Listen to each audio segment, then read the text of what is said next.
Kenapa tak siap kerja? Salah saya, cikgu. Kenapa tak siap? Saya semalam terlupa, cikgu. Saya memang lupa. Cikgu hukum saya, cikgu.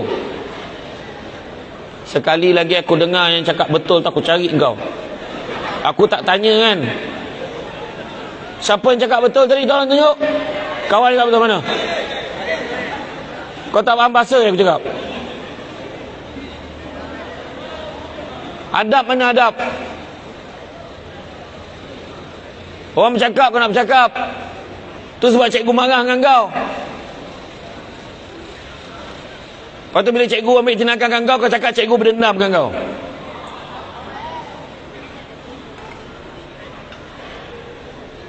Menyaut pada tadi aku biar macam tu kau kan.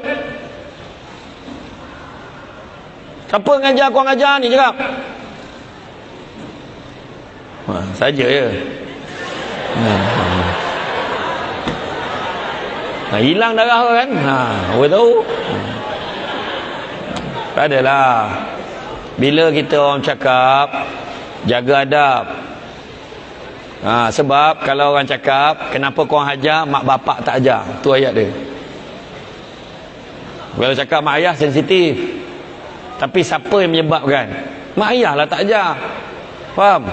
Jadi jangan burukkan nama mak ayah kau dengan kau nyaut macam tu.